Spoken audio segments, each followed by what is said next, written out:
start by just acknowledging that uh, we have seen in the last several weeks, last few months, uh, the kinds of epic changes and events in our country that are as profound as anything that I've seen in my lifetime. And I'm now a lot older than Playon. I'm going to be 59 soon. And let me begin by acknowledging that although all of us have been feeling pain, uncertainty, disruption, some folks have been feeling it more than others. Most of all, the pain that's been experienced by the families of George and Brianna and Ahmad and Tony and Sean and too many others to mention, those that we thought about during that moment of silence. And to those families who've been directly affected by tragedy, please know that Michelle and I and the nation grieve with you, hold you in our prayers. We're committed to the fight of creating a more just nation in memory of your sons and daughters. And we can't forget that even as we're confronting the particular acts of violence that led to those losses, our nation and the world is still in the midst of a global pandemic that's exposed the vulnerabilities of our healthcare system, but also the disparate treatment and, as a consequence, the disparate impact that exists in our healthcare system, the unequal investment, the biases that have led to a disproportionate number of infections and loss of life in communities of color. So in a lot of ways, what has happened over the last several weeks is challenges and structural problems here in the United States have been thrown into high relief. They're the outcomes not just of the immediate moments in time, but they're the result of a long history of slavery and Jim Crow and redlining and institutionalized racism that too often have been the plague, this original sin of our society. And in some ways, as tragic as these past few weeks have been, as difficult and scary and uncertain as they've been, they've also been an incredible opportunity for people to be awakened to some of these underlying trends. And they offer an opportunity for us to all work together to tackle them, to take them on, to change America and make it live up to its highest ideals. And part of what's made me so hopeful is the fact that so many young people have been galvanized and activated and motivated and mobilized. Because historically, so much of the progress that we've made in our society has been because of young people. Dr. King was a young man when he got involved. Cesar Chavez was a young man. Malcolm X was a young man. The leaders of the feminist movement were young people. Leaders of union movements were young people. The leaders of the environmental movement in this country and the movement to make sure that the LGBT community finally had a voice and was represented were young people. And so when sometimes I feel despair, I just see what's happening with young people all across the country and the talent and the voice and the sophistication that they're displaying. And it makes me feel optimistic. It makes me feel as if, this country is going to get better. Now, I want to speak directly to the young men and women of color in this country. who, as Cleon just so eloquently described, have witnessed too much violence and too much death. And too often, some of that violence has come from folks who were supposed to be serving and protecting you. I want you to know that you matter. I want you to know that your lives matter, that your dreams matter. And when I go home and I look at the faces of my daughters, Sasha and Malia, and I look at my nephews and nieces, I see limitless potential that deserves to flourish and thrive. And you should be able to learn and make mistakes and live a life of joy without having to worry about what's going to happen when you walk to the store or go for a jog or are driving down the street or looking at some birds in a park.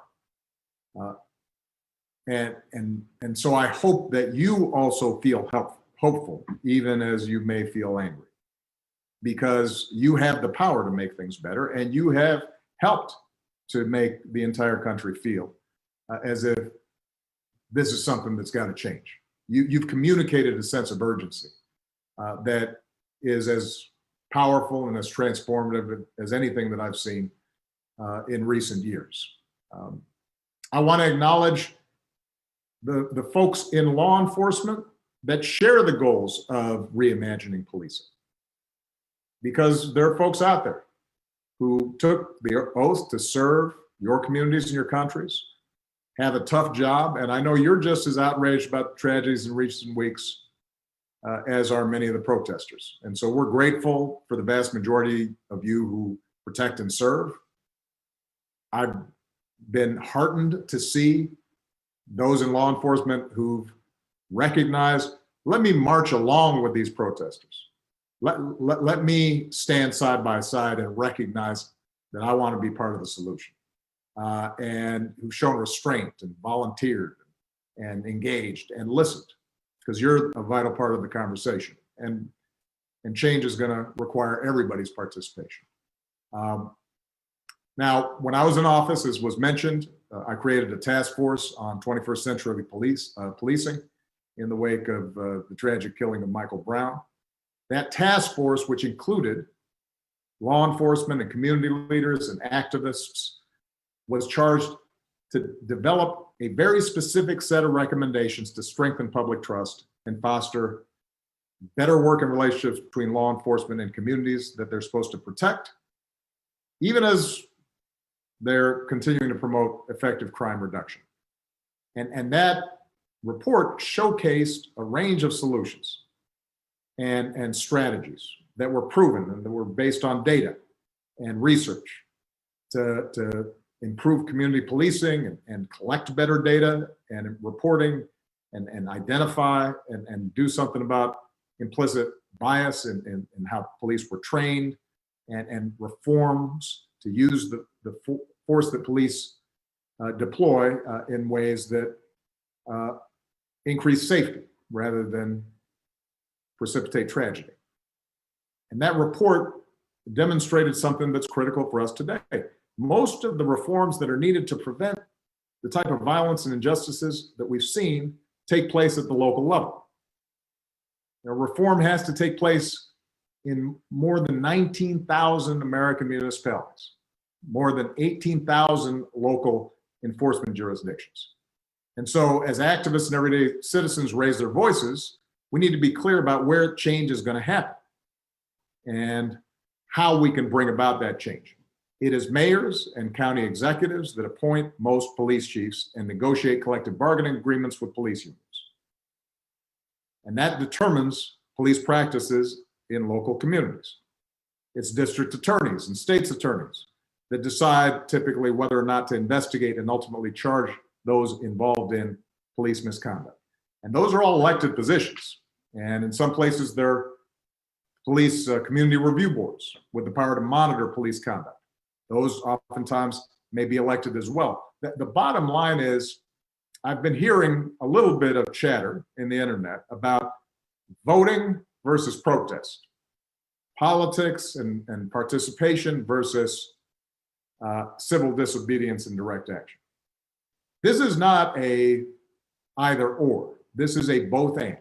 To bring about real change, We both have to highlight a problem and make people in power uncomfortable, but we also have to translate that into practical solutions and laws that can be implemented and we can monitor and make sure we're following up on. So, very quickly, let me just close with a couple of specific things. What can we do?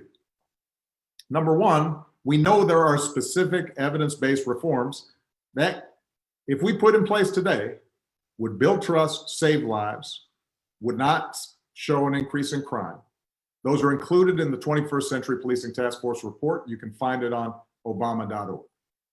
Number two, a lot of mayors and local elected officials read and supported the task force report, but then there wasn't enough follow-through. So today I am urging every mayor in this country to review your use of force policies with members of your community and commit to report on planned reforms.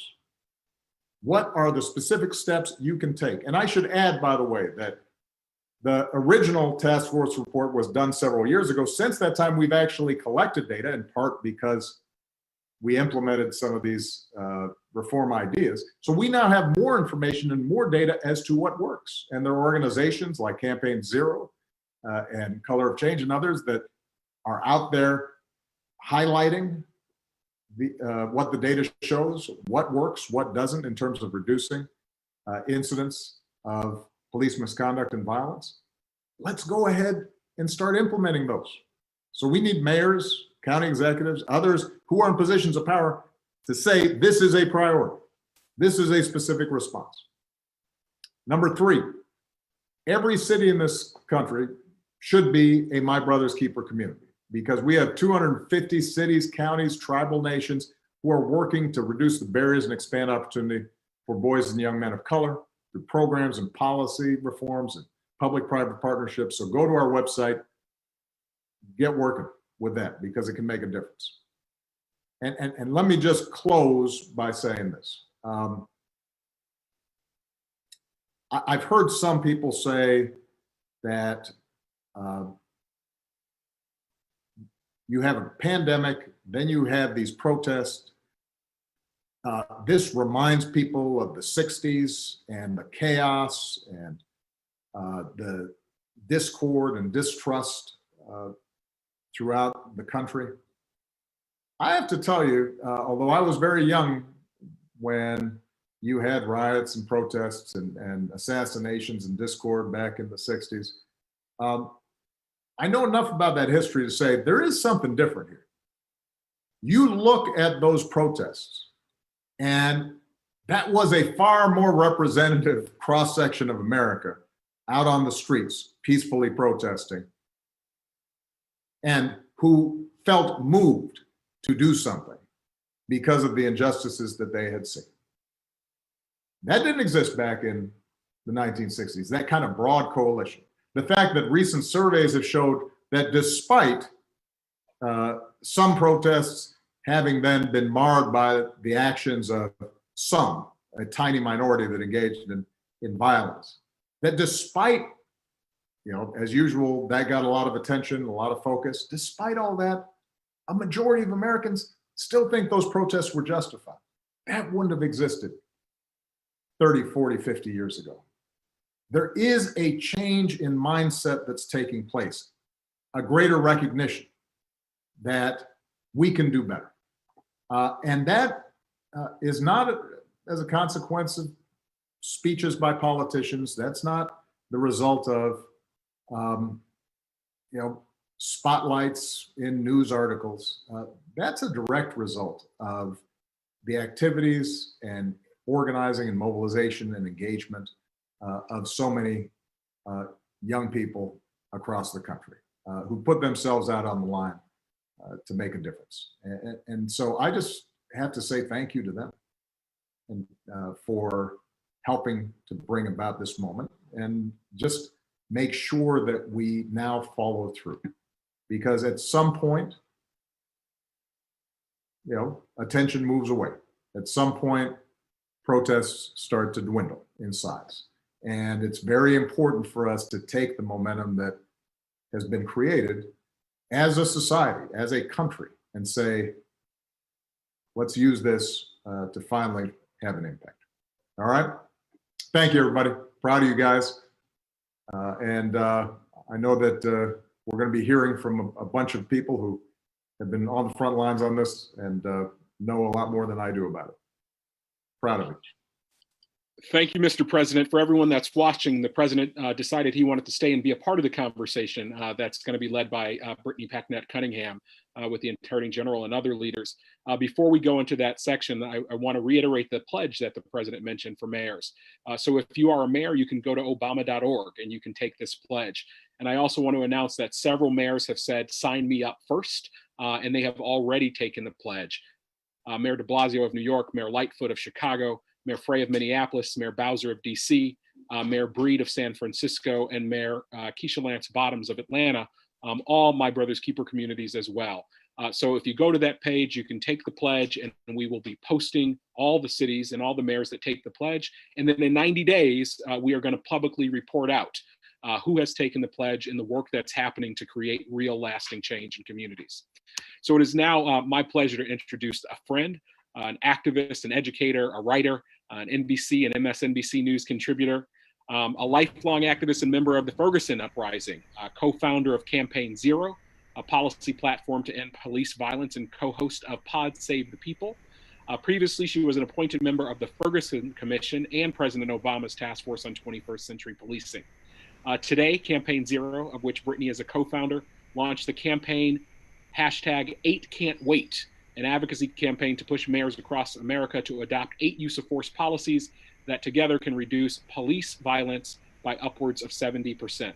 To moderate this conversation with President Obama and our other incredible leaders, please welcome Brittany Packnett Cunningham. Thank you so much, Michael. And thank you, President Obama, for gathering this conversation in this moment of intense grief, but hopefully intense purpose. We are here together to talk, to have a family conversation. And you may be watching this and have come here because you are experiencing that grief and you need some community in which to do that. And you're hoping that we can hold you up to the light. You may be here because, like me, you are girded in the strength of your ancestry, and you know you come from people just like I do, who did far more with far less and are sure that we can win in this moment and everyone after it. However you have come here, why you have come here, we're glad that you're here, because we're here to get honest, to get clear, most importantly, to get to work.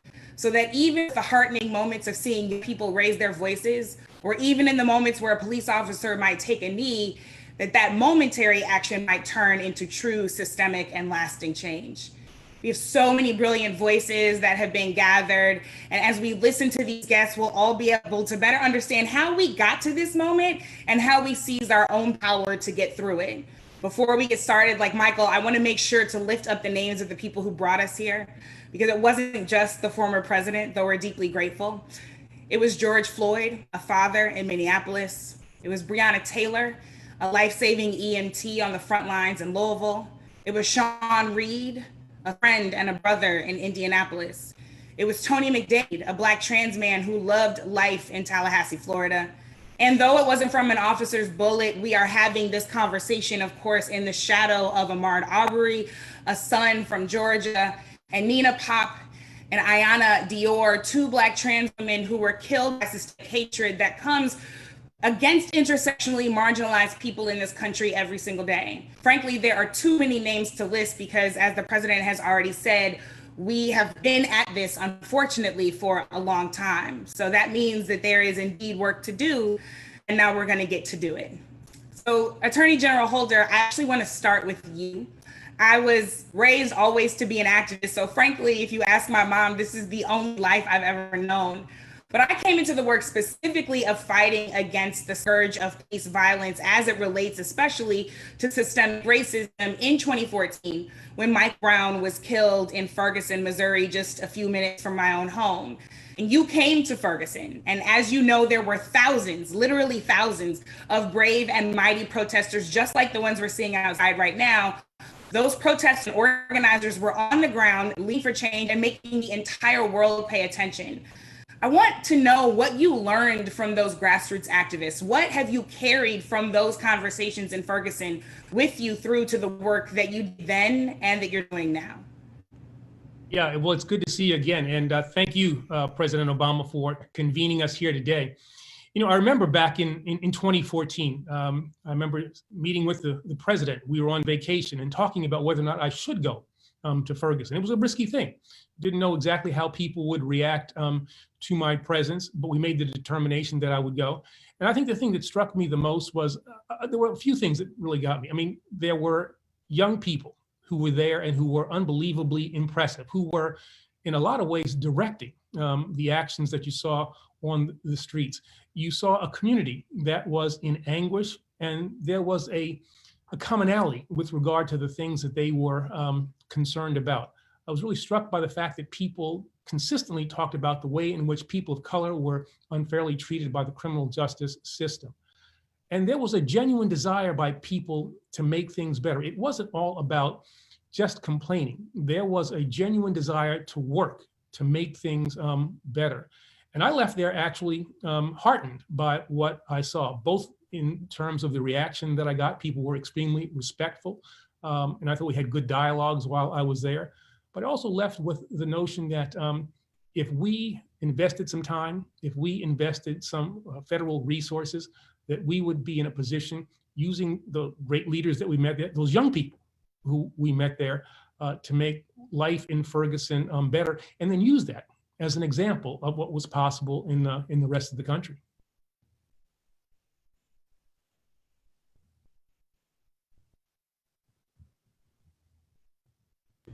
So, as the president reminded us, this is not about an either or question, right? One of my favorite things to remind people, as President Obama has already done, is that this is not about policy or protest.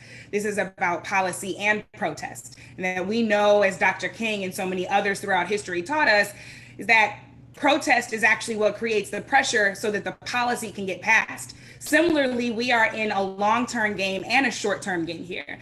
That while we are dealing with radical imagination and reimagining what public safety can look like, even beyond police in our communities, we also have to make sure that people are safe now. In your role as Attorney General, you did a lot of that work in addressing people's safety right now. So can you tell us what you learned that was instructive for this moment, particularly as you engaged in pattern and practice investigations and consent decrees if situations like this happened in communities and once we saw the kind of uprisings that we did all over the country when you were still in office? Well, I think one of the key things that people have to understand is that there's not a tension between justice and having fair treatment and public safety. You can keep people safe and also have a better, more equitable criminal justice system. I mean, I'm not going to get too boastful here, but, for the first time in 40 years during the Obama administration, we reduced the number of people who were incarcerated in the federal system and also lowered the crime rate. Again, there is not that tension. You can make things better in terms of community and police relationships and keep people safe at the same time.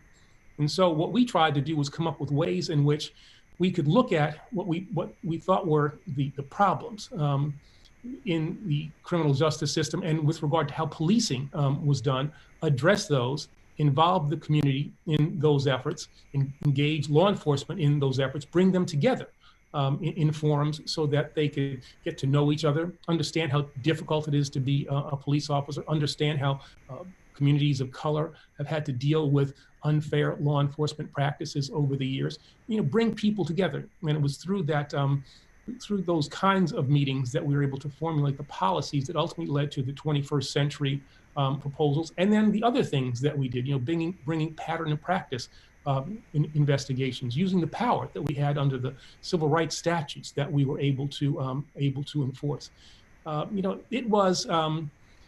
It was for me the highlight of my time as Attorney General. It was given the opportunity to get into communities, to affect positive change, to bring and establish relationships between, again, people in law enforcement, people in communities of color.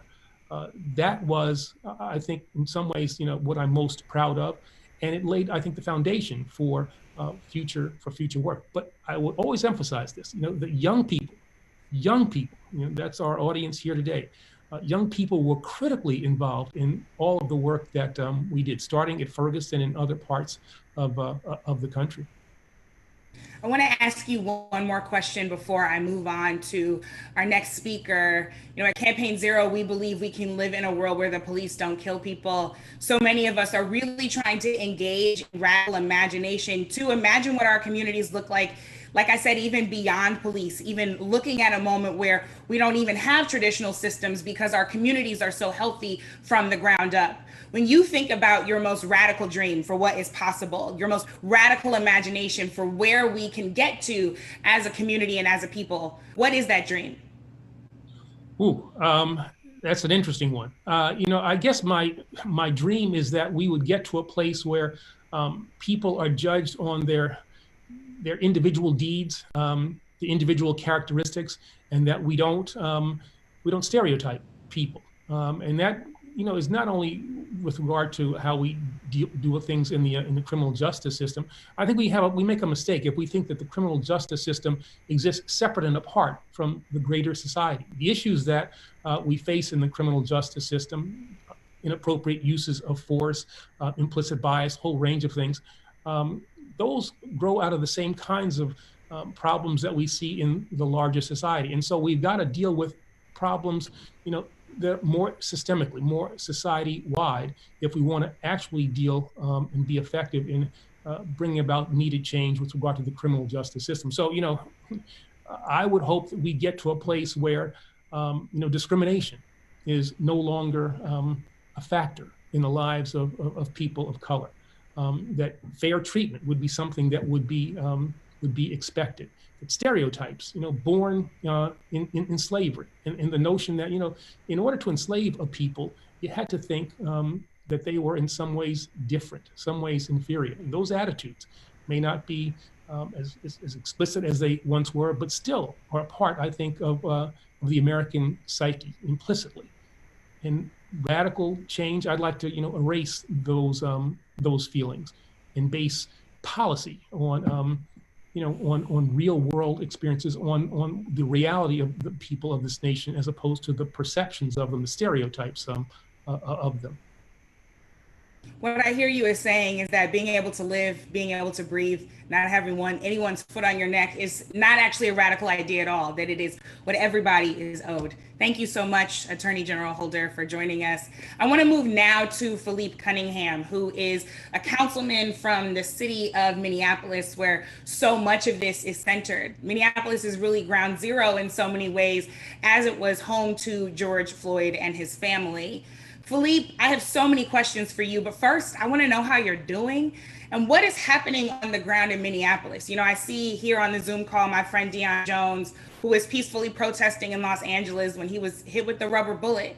And we've seen so many images of that kind of unnecessary confrontation, and a lot of them, unfortunately, are coming from Minneapolis. So how is home? How is the home team doing? And what do we outside of Minneapolis need to understand about what's going on the ground? Yes, well, thank you so much for having me. Thank you for that question. I too just want to start off with naming that I'm here today because of the strength of my ancestors and elders who came before me fighting the fight to make my existence and work as an elected official possible.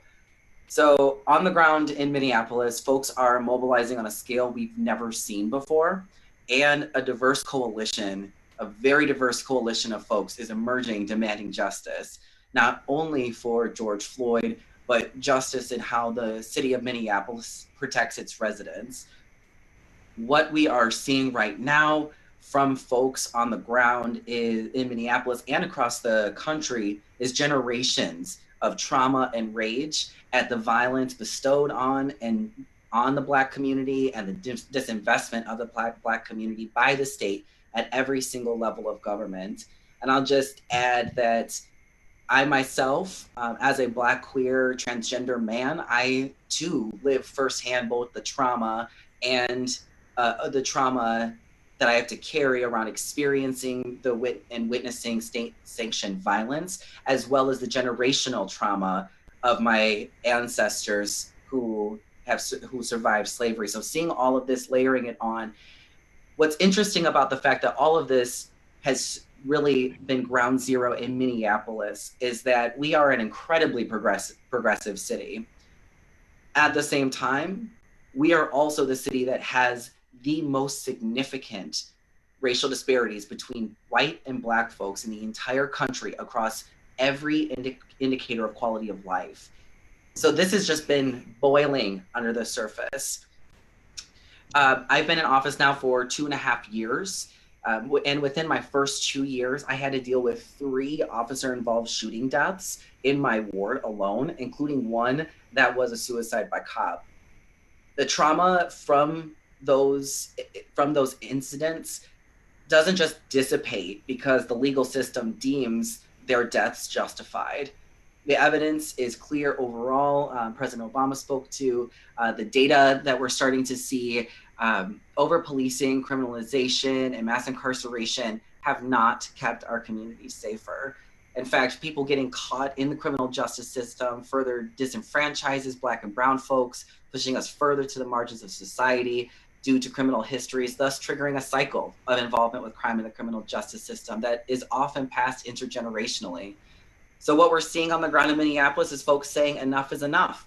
And our system is obviously broken, and it's time for a new system of public safety in our city. Over the years, we have heard from folks who believe that the solution is simply adding more police officers. And we've also heard from folks who are reformers who want to advocate for incremental change.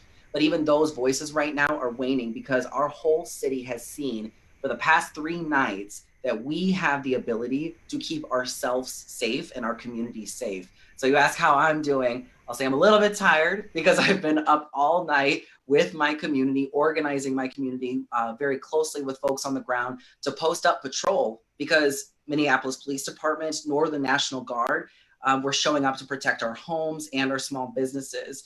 We're seeing large scale protests, what folks are seeing on the media right now, the protests and riots in South Minneapolis, we see that. But in North Minneapolis, the historically Black community in Minneapolis, where I represent, we've been dealing with far right-wing and white supremacist groups terrorizing our community by burning down Black-owned businesses. So we've come together, protected our own community, and now it's time for us to systematize community-led safety strategies and make them sustainable.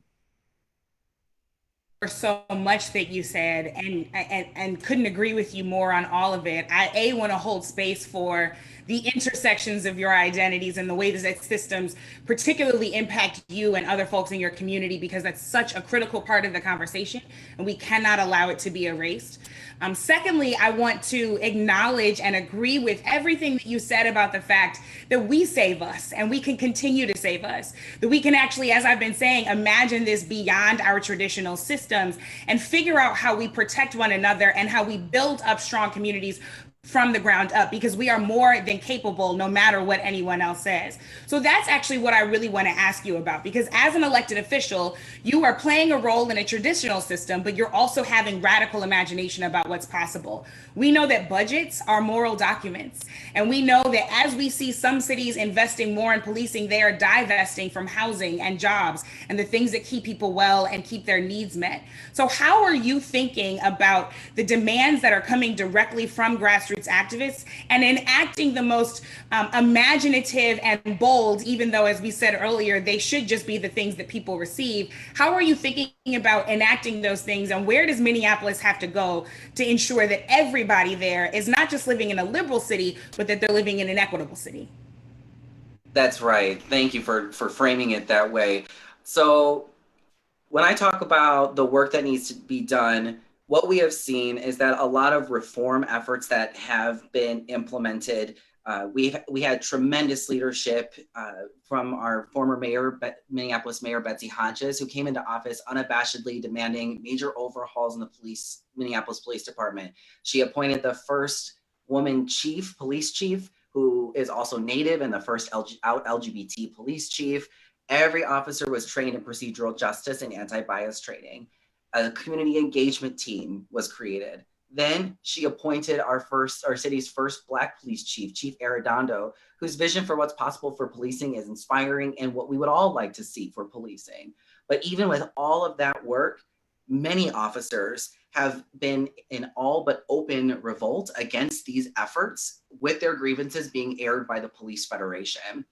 So when we take a step back and look at the big picture about what does it mean to keep our community safe, we have to be thinking about it from a different frame, a different paradigm. We know that the system of policing is rooted, it's founded on and rooted in white supremacy and a history of slave catching. And so as we're trying to do this work of reforming police culture and the institution of policing overall, we have to get serious about investing in new alternative systems of public safety that are rooted in justice and our community. We have a paradigm for this. It's the public health approach to public safety. So thinking about violence as a disease that spreads, as a contagious disease, it spreads interpersonally and it spreads intergenerationally. And so there are evidence-based strategies. We in Minneapolis have been working very closely with John Jay College, as well as their National Network for Safe Communities, as well as Cities United. We've all been working together to really institutionalize this opportunity. I have been a tireless advocate for violence prevention and intervention efforts. We created in late 2018 the Office of Violence Prevention through city ordinance. So now it can't be taken away. We institutionalized a new system, but that only goes so far. We need money to go into that. And that's where the budget as a moral document comes in. There's always political will to put more money into the police budget. The police budget in Minneapolis is almost $200 million. And we have right now, we approved last year a budget of $1.6 billion. They take up a huge chunk. I had to fight relentlessly to get $50,000 for a domestic violence intervention program strategy for us to implement, despite the fact that in Minneapolis, the #1 reason for 911 initiated police calls for service is because of domestic assault. We are not successfully getting to the roots of these issues. So having a systemic, institutionalized, new approach to public safety that is community-led, that invests in community with the prevention and intervention, as well as thinking big, even moving further upstream, thinking about housing, jobs, employment, training, education, thinking about all of that. That is what true comprehensive public safety is. And we have to start thinking about what does it look like to have a future without police? What would it look like for us to not need police, and then work backwards from there?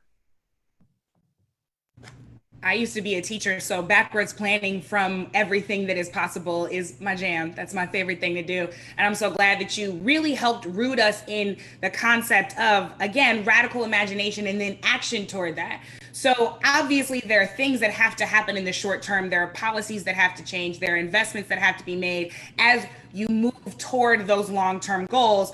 But I really want, as I close with you, ask you, what should we all be understanding, those of us who do not live in this, about what the grassroots demands are as we are making our voices heard and attempting to be supportive of what is happening on the ground there? What should we be lifting up in the short term, the long term, and everything in between to get to that place of, as you said, comprehensive community safety that has to include not just policy, but culture and investment?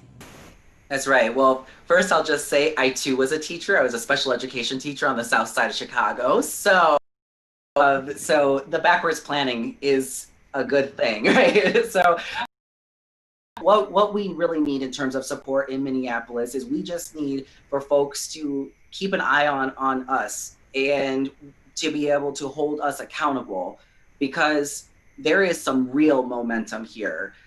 We've heard, since I've been in office, body cams, diversifying the police department, anti-bias training, those sort of reforms, then we'll see the outcomes.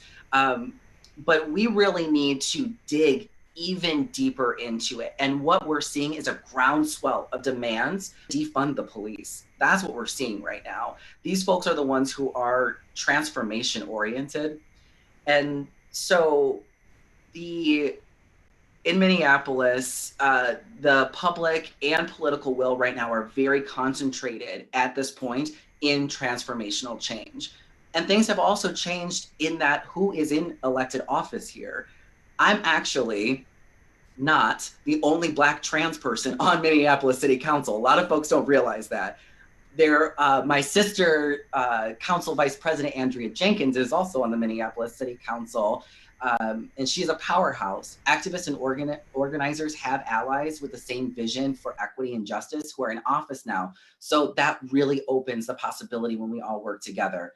So I would say that we're starting to dive into it. The state's Minnesota Department of Human Rights has opened an investigation into the police department for the last 10 years for systemic racial discrimination. So I would say what we need right now is for folks outside of Minneapolis to keep an eye on what's going on, and also to invest in the folks, the organizations who are on the ground, who have been doing this work for years and years, and to also push folks on the ground here, communities, to make their voices heard. That is one of the biggest things, is that I hear the most from the folks who just simply want more police. I have been labeled soft on crime because of the fact that I advocate for a comprehensive approach to public safety. So we need folks who believe in transformational change and what community safety can look like and how to get there. We need for folks' voices to be heard.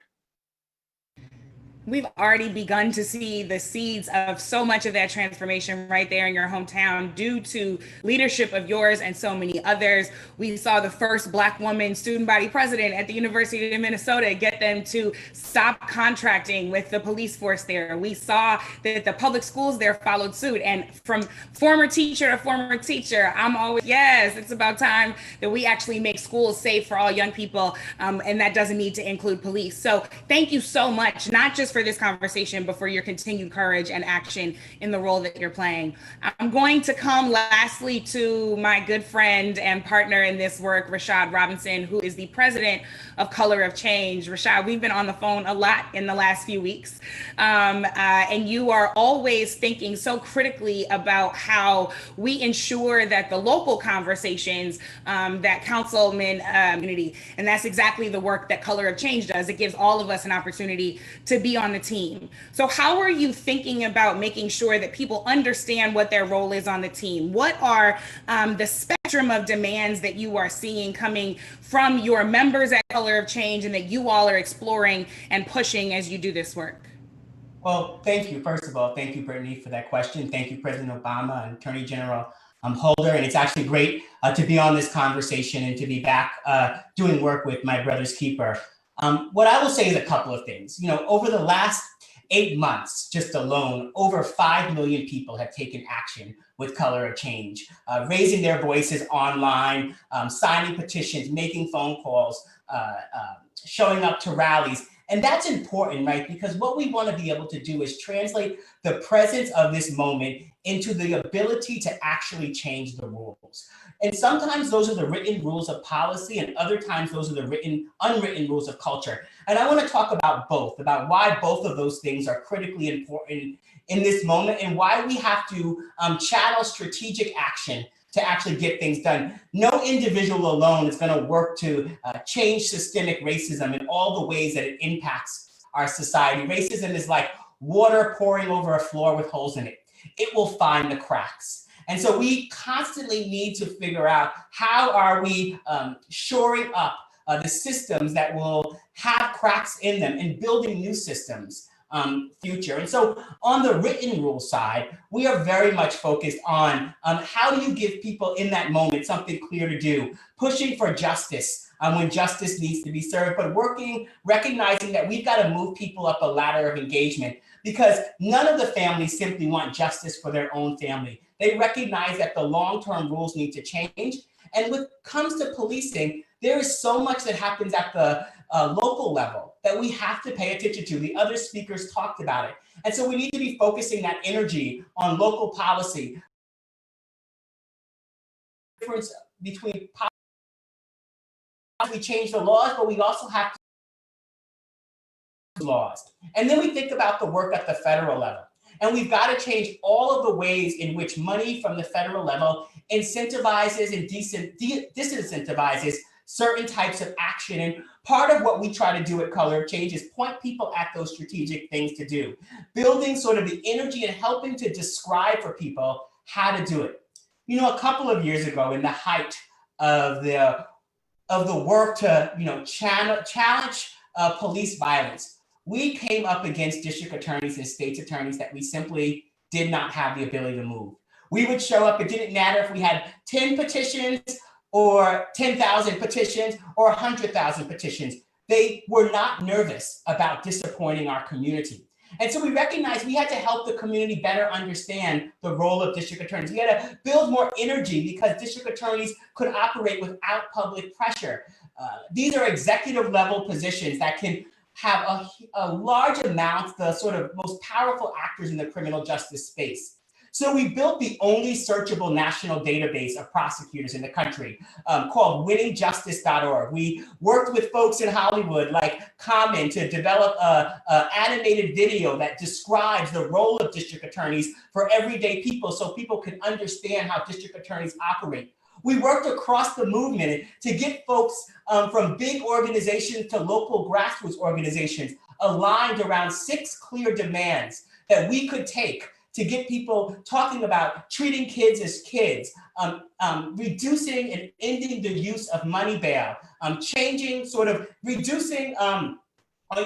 transparency. All of these things are critically important to sort of winning justice long-term, right? We have to change the role of prosecutors, and we have to change what the public expects from prosecutors.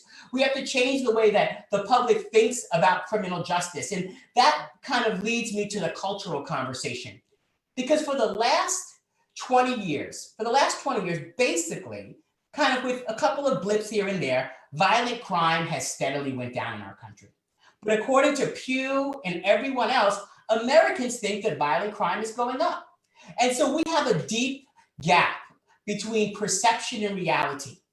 And that makes it much harder when we are trying to do those critical things that the councilman talked about in terms of reducing police budgets, in terms of actually ensuring that we're investing in education and mental health and jobs and all the things that we know that communities that have reduced the need for law enforcement, they don't need as many police. And so because the public has been inundated with images that makes us believe that violent crime is right around the window, right around the door, we've had to build a program. And through our work at changehollywood.org, through our efforts, we worked with USC to do a whole study of crime TV shows. And now we're working in writers' rooms to push and change the content and the storytelling.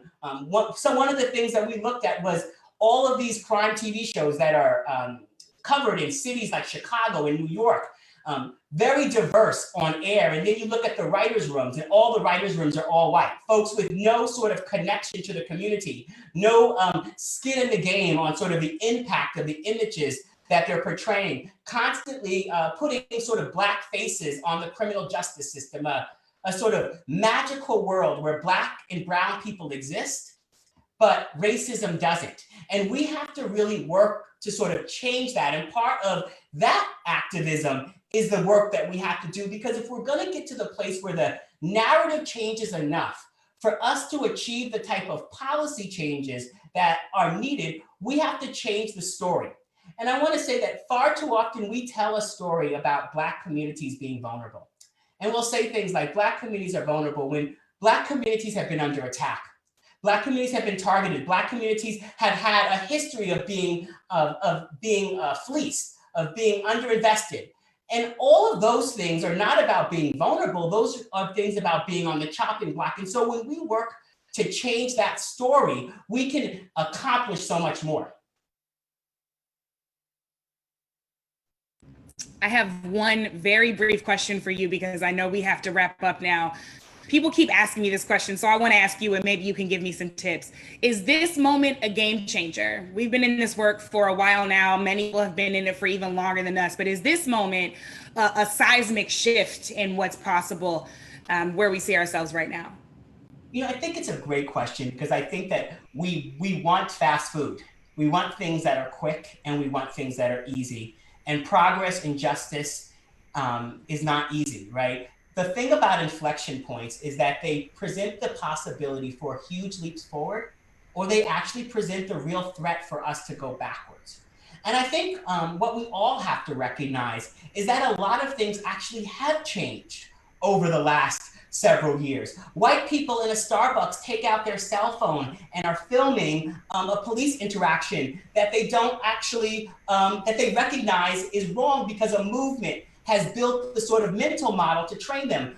A major financial company, when they create consequences for an employee that does something racist in a park, uses the word racism in their statement in a way that we probably wouldn't have imagined them doing. That doesn't mean we give institutions too much credit, but we recognize what we have won along the way and the way in which we have shifted what our demands can be. We've shifted what can be possible. And so I want folks to think that we have been the game changer. The game has continued to change. And the deep level of pushback that we can continue to get from forces is an absolute result of the power that our movement is building.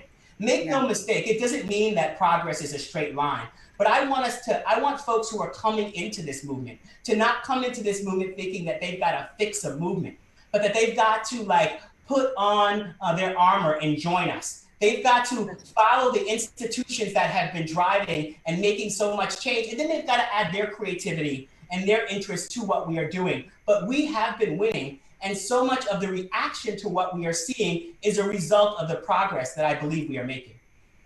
Precisely. The pushback wouldn't be so great if the progress wasn't real. We are the game changer. Rashad, thank you so much. We've heard in this conversation that social change work, changing our communities, having the kind of world we deserve, it's hard work, but it is absolutely necessary work. And we have to be brave enough to imagine what is possible and then go work for it and not just dream it. And we also have to be incisive enough to make sure that people are safe and whole and healthy now. Look, Black people deserve to live because we are human. And Black people deserve much more from America for lots of reasons, but in part because we often save it from itself.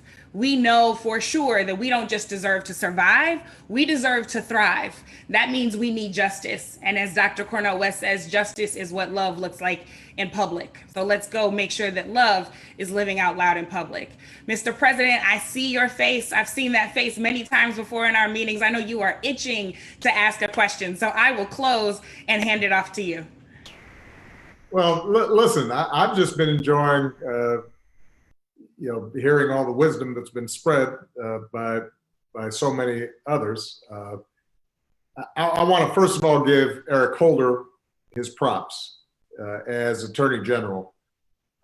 He rebuilt a civil rights division within the Justice Department and was consistently on the ground, working with communities, listening to communities, and coming up with practical solutions to try to make things better. And I couldn't be prouder of him. Blown away by Philippe and all the good work that he's doing. Rashad has been a consistent warrior for change. He was part of the conversations we had after Ferguson. And Brittany, I think you're all that. So as I listen, I am feeling once again inspired. And what has particularly inspired me is the degree to which folks are thinking strategically, practically, at a very detailed level about where are the places where you can make change and what are the practical solutions backed up by research, backed up by data, backed up by experience that allows us to create a set of communities that are safe and just, safe and fair, safe and non-discriminatory, and that is possible. And I think that one of the things that has been raised is the fact that we don't have the capacity to eradicate 400 years of racism in one fell swoop. So if we think that this is a seismic shift, I hope people don't feel like, well, nothing's going to happen once we figure this out. As I've been known to quote Dr. King, I've said frequently, the arc of the moral universe is long, but it bends towards justice. We bend it. All of you have bent it over the last 4, 5, 6, 10 years. And we are seeing the fruits of those labors in the degree of awareness that is out there. Look, think about some of the people who have unequivocally spoken out against what happened in Minneapolis.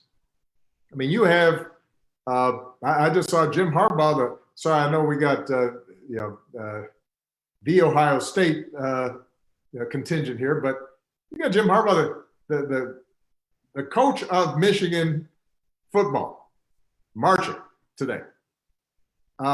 That's not something that was happening 5, 6 years ago, although Jim I know, and he's been on the right side of this issue for quite some time. You have unlikely participants because all of you have worked so hard to raise awareness. That's the progress that has been made. It doesn't mean everything's been solved. The only question I think maybe might be worthwhile for me to throw out there, even though I've read enough of the literature to have a pretty good sense of what the answer is going to be. Brittany, you mentioned that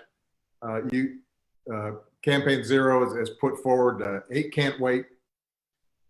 We've talked about the 21st Century Task Force report. It'd be useful maybe to just tick off very quickly. What are the 8 things that are the 8 that Campaign Zero is promoting?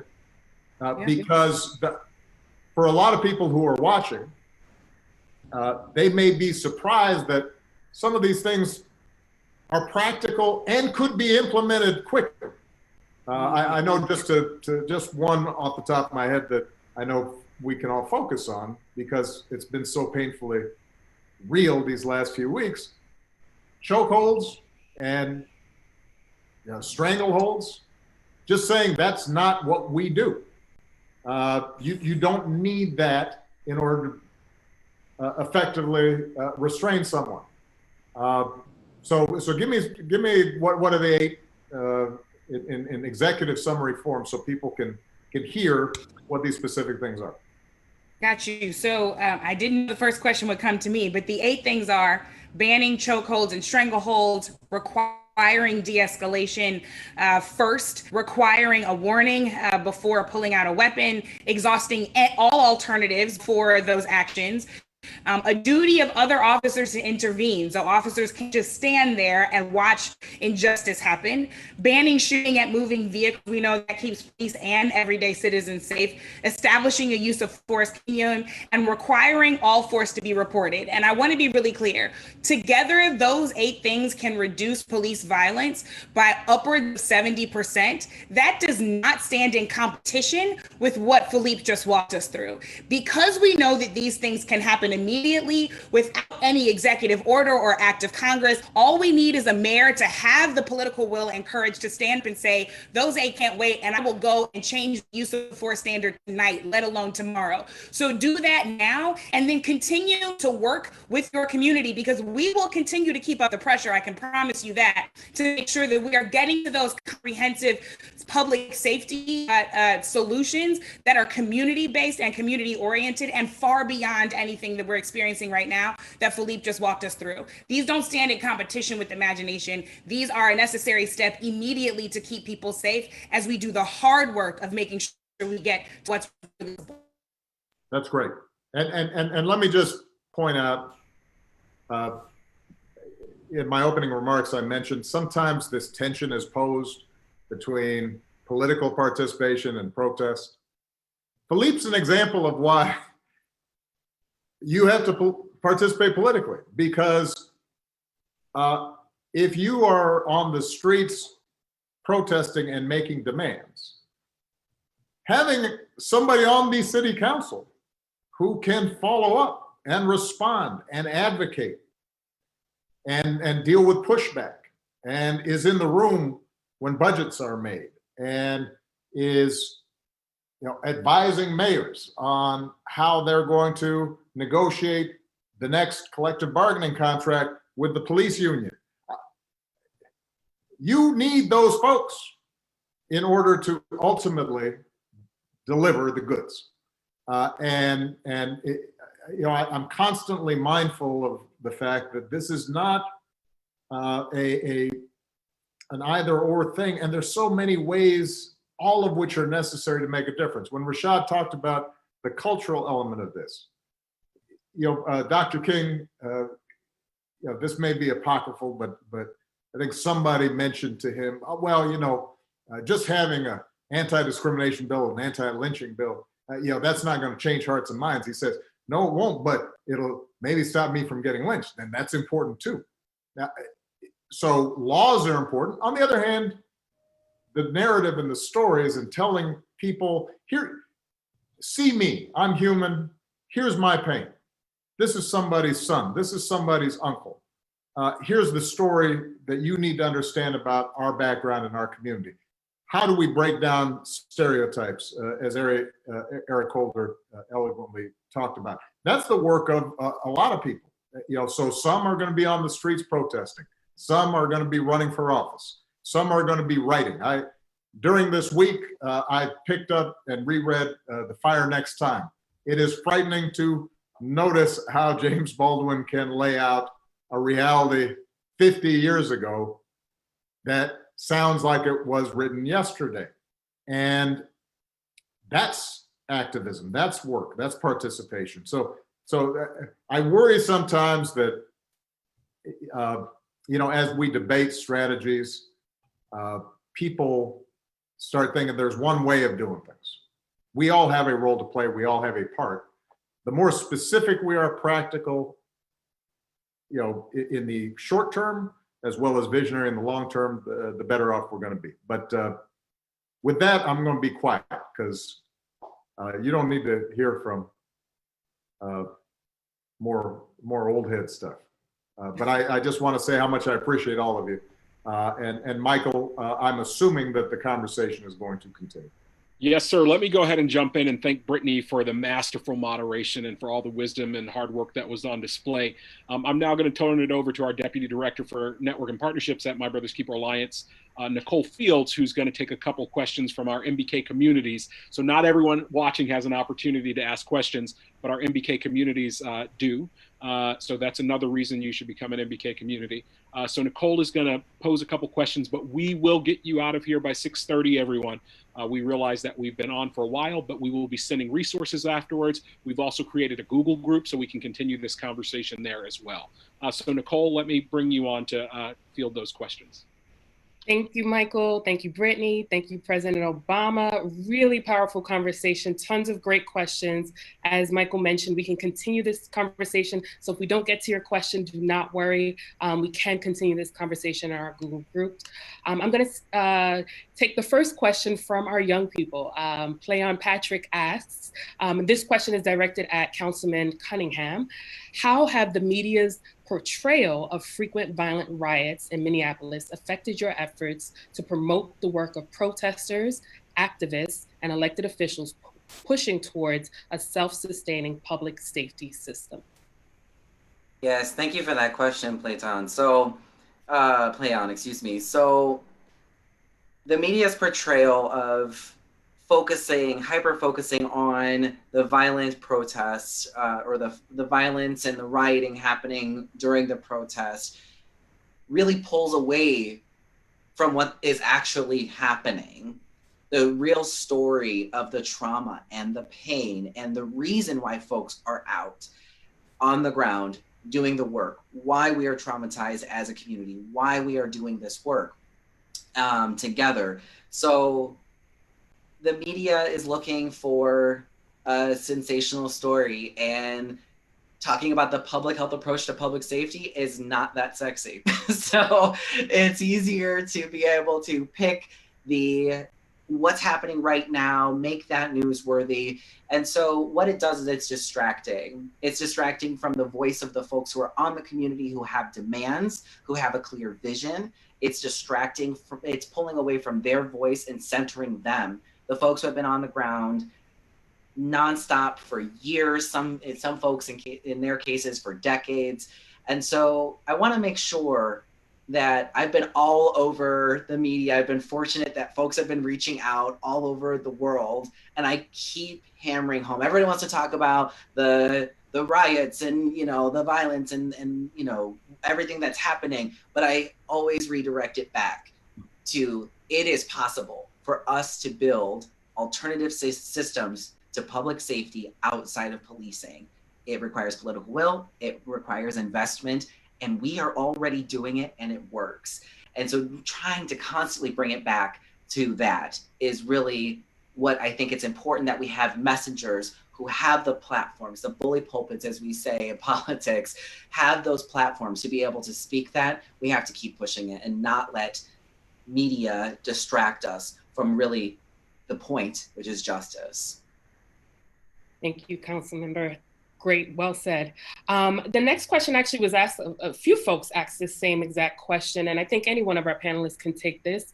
What advice can you give to mayors to honor protesters' demands for more police accountability and less brutal and racist practices while supporting their police force and maintaining broad public confidence? Folks have been asking, how do we change these accountability measures while also confronting police unions who have invested in our elected officials? You know, I'm going to take a stab at something just because I think it's illustrative. It doesn't answer the entire question. When I was in the state legislature back in Illinois, we passed one of the first, if not the first, laws dealing with racial profiling in traffic stops. And there was no way to get that passed without support of the FOP, the Fraternal Order of Police, the primary organization of the police unions. And the argument I was able to make to them was that police officers are going to be safer if there is greater trust and less tension, that they will be able to do their jobs better if they have data that has been collected, that is clear, and police chiefs are going to be able to manage their forces more effectively. They will be less distracted by things that don't require an armed response, and they can refocus attention in ways that are good for them as well as the community. And it took a long time to make that argument, and I'm sure that there are rank and file members who didn't believe it. But in fact, after we passed it, we started being able to collect data on that issue, and we were able to get them to go along. Now, how responsive the police union is going to be in any circumstance, you know, it's going to go city by city, and it's not easy. But I guess the point I am making, and Eric Holder, if he's still on, may want to chime in on this. I do think there is police leadership that recognizes the need for change. But changing culture is hard. And sometimes the dynamics within the unions themselves are difficult. And, and sometimes there's that sense of we need to close ranks even though we know some things are messed up.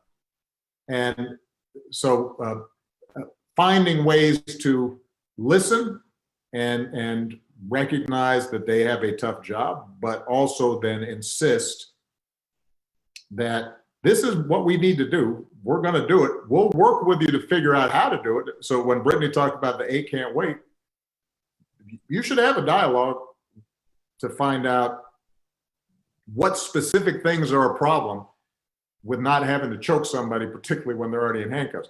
What is it that you think is a problem? When you force people to articulate what it is that they object to with reasonable demands of the sort that have been outlined, a lot of times they come up empty. But you have to engage in that conversation.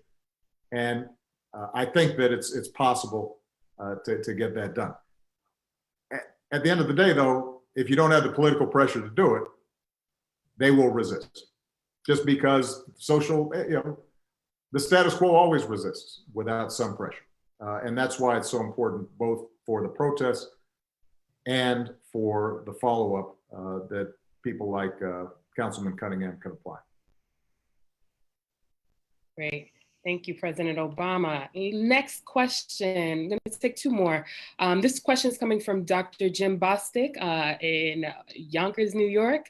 First, he thanks our panelists and says his question is, how do we effectively integrate the generational differences in age and history often see develop between our younger generation and those of us who have been in this fight for many decades in such a way that we respect each other's ideas and approaches to dealing with institutional racism in our respective communities and not diminish the role and the will of either? So I'm going to say I'm going to have to call it here. This will have to be the last question, and I'm going to ask one of our panelists to take that and try to give us the 90-second response. While you're thinking of your response, I just want to say how grateful we are for Dr. Jim Bostic. Yonkers is one of our MBK impact communities that is doing extraordinary work on the ground in Yonkers and in the prison system in Yonkers as well. So who'd like to take that question with a quick response? Well, I'd say this, there is the need for young people to work with people like myself who have some years behind them. And the arrogance of youth cannot be the determinant. The arrogance of age can't be a determinant. There is wisdom through lived experience. There's idealism that young people possess in abundance. And it's a combination of that idealism with that experience that I think makes the most effective movements. People who are older have to understand that young people have always been at the forefront of positive change in this nation. I mean, the founding fathers were really young people. The oldest Federalist was George Washington. He was only 44 years old.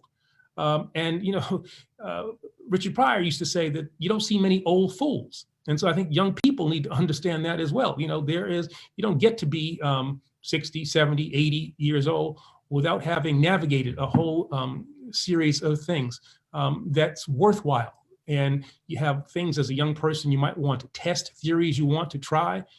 Older people can say, well, I've experienced this and this is why this theory is not going to work. So it is a combination of the two and a lack of arrogance on the part of both that ultimately can create a coalition that can be successful. Thank you, Mr. Attorney General. Mr. President, before we wrap up, any final words? No, just keep working and stay hopeful. As I said, this is a moment, and we've had moments like this before where people are paying attention. And that doesn't mean that everything will get solved. And so don't get disheartened because there's a marathon, not a sprint. But the fact that people are paying attention provides an opportunity to educate, activate, mobilize, and act. And I hope that we are able to seize this moment. I hope the mayors across the country who have either been watching or hear about this take that pledge to start immediately implementing some steps that can make a difference. And I hope all the young people who've been inspired and engaged and involved, they keep at it because that's what ultimately is going to create the kind of country we want. And for those who have been talking about protests, just remember, this country was founded on protest. It is called the American Revolution.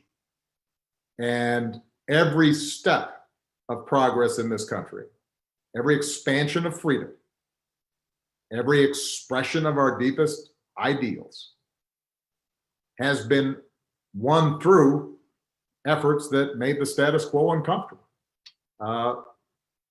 And we should all be thankful for folks who are willing in a peaceful, disciplined way to be out there making a difference. So thank you so much, everybody. Proud of you.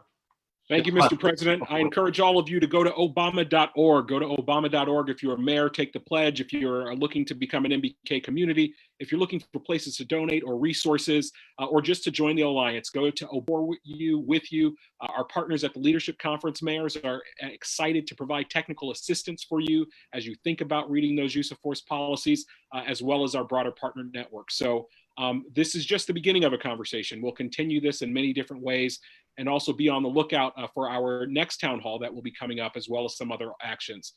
Thank you, Mr. President. Thank you, Mr. Attorney General. Thank you, Councilman Cunningham. Thank you, Brittany. Thank you, Rashad Robinson. Thank you to all of our MBK communities for the extraordinary work you do every day on behalf of our boys and young men of color and our sisters. And thank you to all of our young men and all of our young women for everything that you do, not just to be the future, but to be the change today. Have a great day, everybody.